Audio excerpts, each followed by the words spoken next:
his son, Bronny James, play for the Lakers. But the question on everybody's mind is, where will LeBron be playing next season? Now, I asked LeBron just before tip-off if he'd like to join the broadcast to discuss everything, and he told me, quote, "I ain't got nothing to talk about."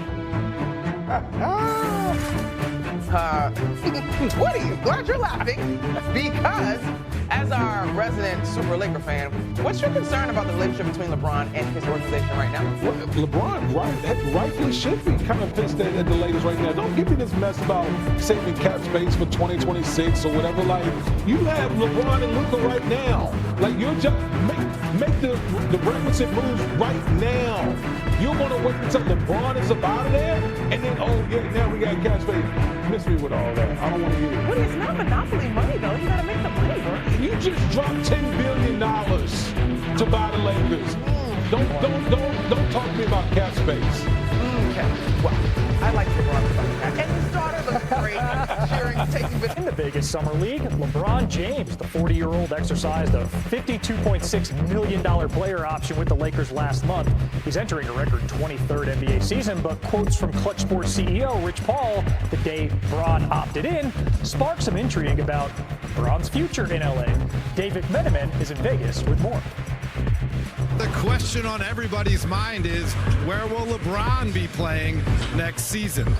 What caused the speculation was a statement by LeBron's agent, Clutch Sports CEO Rich Paul, given to ESPN's Shams Charania when James opted into the final year of his contract with the Lakers for $53 million last month. When Paul said LeBron intends to play on a championship contender for whatever time is left in his career. Now, I've checked in with both the Lakers and LeBron's camp on this one.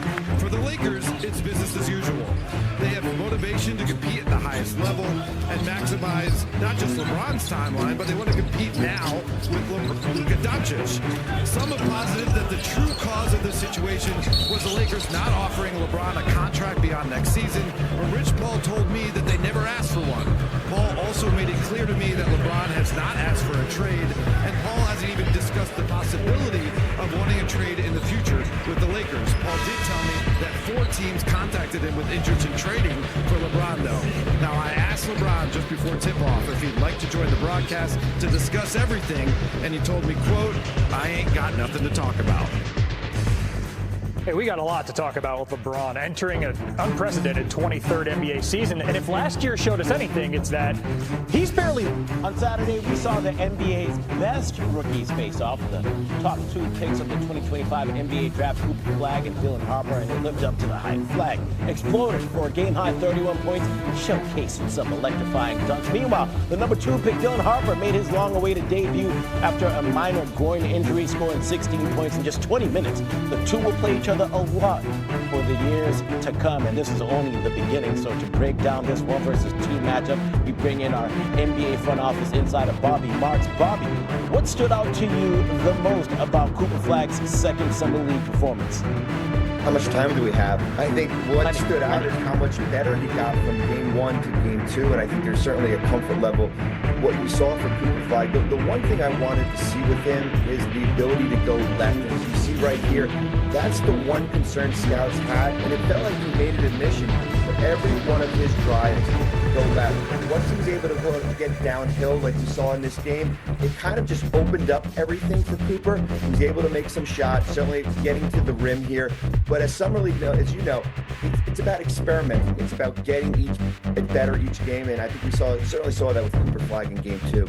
Yeah, and to your point, Flag said after the game that they want to see him be more aggressive. So 8 for 13 at the free throw line is reflective of that, but he wasn't happy about his missed free throws. He said his mom is going to be upset with him, so you got to love that about him and his mom. Now, you mentioned the improvement of Flag from game 1 to game 2, so outside of that, who is one player that impressed you the most so far in the Summer League?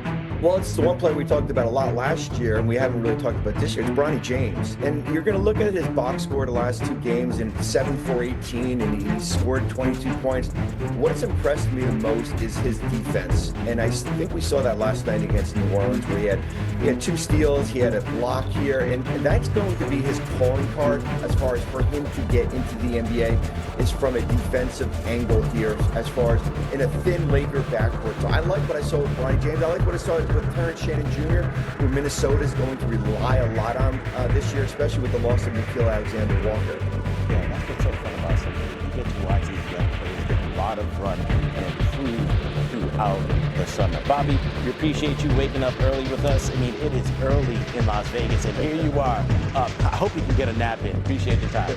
Thanks. The better centers on the market. If DeAndre Ayton was a free agent before the buyout, he would have been probably the second best center in free agency behind Miles Turner.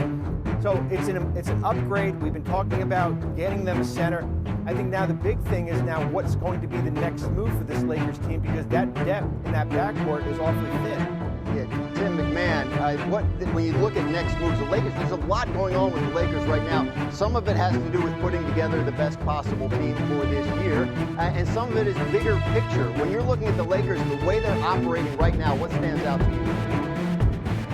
I mean, the priority is the bigger picture. The bigger picture is Luka Doncic's eligible to sign an extension next month. How does he feel about this? How does LeBron feel? That's not the priority. It's a potential headache, but it's not the Lakers' priority. It's about Luka. It's about trying to instill confidence in him that they can build a contender here, that there is a bright future in LA. And DeAndre may or may not be part of that. To this point, DeAndre in his career, he's been a talented doofus, right? There's a reason this former #1 overall pick, who's an immensely talented, athletic, chiseled 7-footer, has been dumped by 2 franchises. Now, this is a golden opportunity for him to come in and prove he's willing to do the dirty work. He's willing to do the kind of things necessary to thrive with Luka Doncic. But again, it gets back to Luka Doncic is the center of the Lakers universe and the priority moving forward. Well, you always see talented doofuses go to LA and just lock in. You always see that. At no point has anyone said the Lakers had a need to fill at doofus, but I guess here we are. Listen, what Tim said was LeBron's not the priority, but it's a potential headache. Like this is out there, and it's out there because Rich Paul put it out there. So we're not making too big a deal of this. This was brought up, but isn't the fact that Luka's the priority part of the issue? The Lakers are looking toward a future that probably doesn't have LeBron in it. How do you think this all plays out this season? I mean, if you're talking about what the likeliest scenario is, I think the likeliest scenario is that LeBron James and Luka Doncic are playing together in September in Los Angeles, because there's not really a good logical option for LeBron James to do other than that. If he had wanted to truly explore the studio space and see where if he wanted to play somewhere else, he had a very easy way to do that, which was to opt out of his $52.6 million contract on Clinton. The fact that he did not do that, that he opted in, that he took the money, means that he's stuck in a situation now, or he's in a situation now where he's under contract, he has a no-trade clause, it's very difficult to trade him, and that, to me, leads to all signs pointing towards him and Luka remaining partners on a team that could still be very good.